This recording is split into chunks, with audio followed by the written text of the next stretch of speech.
Salut tout le monde, aujourd'hui on se retrouve pour une nouvelle vidéo, on va faire une analyse du marché pour aujourd'hui. Ça fait longtemps que j'ai pas pu faire de vidéo parce que j'étais en vacances, mais là je vais essayer de revenir en force un petit peu pour ce mois d'août à faire beaucoup de trading et à essayer de vous sortir des vidéos assez régulièrement. Donc n'hésitez pas à rester actif. Donc du coup déjà hier je vous ai sorti quelques petites analyses sur Telegram, sur BTC, Sol et ETH, donc n'hésitez pas à aller les voir. Le serveur Telegram est dans la description et si c'est pas le cas ça doit être dans mon Linktree, donc n'hésitez pas. Je poste toutes les infos, je fais quelques sondages, je fais des trucs intéressants que je mets pas forcément sur YouTube, alors n'hésitez pas. Si vous êtes nouveau dans le trading ou alors que vous n'utilisez pas la plateforme Bitunique, vous pouvez commencer à l'utiliser dès maintenant avec mon lien en description et vous aurez des USDT gratuits, donc ça vous permettra de trader sans vous manger des stop loss qui affectent directement votre argent puisque c'est de l'argent gratuit que vous aurez. Bref, on va reprendre tout simplement où on en est. On peut voir déjà que ici en très grosse time frame, on a marqué un boss qui continue la tendance haussière et que si on regarde d'encore plus près, on en a un autre qui est ici. Donc finalement, quand il y a la zone ETE, elle est ici, donc ça fait encore bien bas. Ça c'est pour la grosse tendance qui reste haussière. Maintenant, on zoome en daily, on voit quoi? On voit que la tendance en daily est baissière. Daily ou peut-être H4 si on veut, mais dans tous les cas daily, moi je vois quand même quelque chose d'assez baissier, donc je ferai attention. Voilà, on est baissier. Si on prend le dernier boss qu'on a, la zone OTE est ici. Donc on pourrait très bien rebondir dans cette FVG daily pour aller chercher cette zone OTE et pour aller chercher plus bas, chercher cette FVG daily et peut-être ici faire un rebond temporaire pour aller ensuite chercher la zone OTE en bas, faire une inversion de structure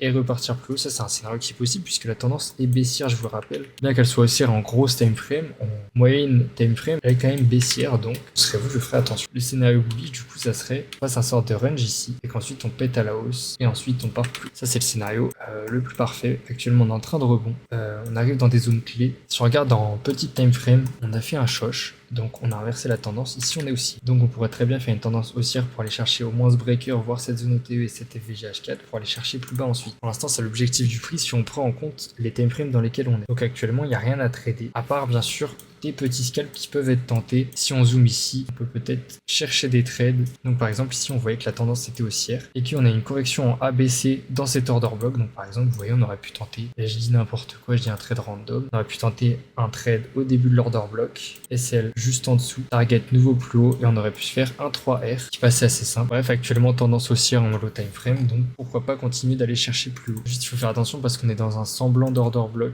ici, donc à surveiller. On a beaucoup de résistance au-dessus, donc faire attention. Pour moi, si vous lancez du long, c'est plus pour du scalp qu'autre chose. Ensuite, au niveau de l'Ethereum, pour le coup, c'est vraiment assez dégueulasse ce qu'on fait. À part si ce qu'on a c'est un fake shosh. J'espère que c'est un fake shosh, mais pour l'instant vous voyez que même en daily c'est quand même très très clean. On a un petit manque de bouger en daily, donc ça peut être fake. Si on regarde en H4 en tout cas on voit que c'est vraiment très très très clean, il est bien proportionné, il est perfect. Le shosh est parfait, donc on pourrait totalement faire une remontée. Là vous voyez on est dans un order block, on pourrait se faire rejeter dedans pour aller chercher des niveaux plus bas. On pourrait se faire rejeter dans cette zone parce que tout simplement on a une zone OTE, FVG daily qui vient d'être fill et on a même un order block daily. Donc vraiment là on est dans une zone critique.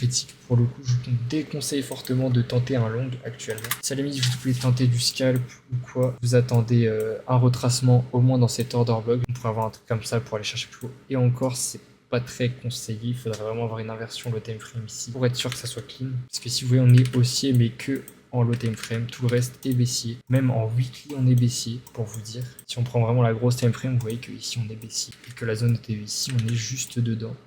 À peine à l'extérieur, mais ça vaut encore le coup tant qu'on casse pas un niveau plus haut. Donc faut faire attention. Bref, c'est tout pour cette vidéo. N'hésitez pas à vous abonner, à rejoindre mon Telegram ou le Discord si vous avez des questions. Je vais bientôt reprendre les calls de manière active, donc n'hésitez pas à suivre ça. Moi je vous laisse là, merci d'avoir regardé.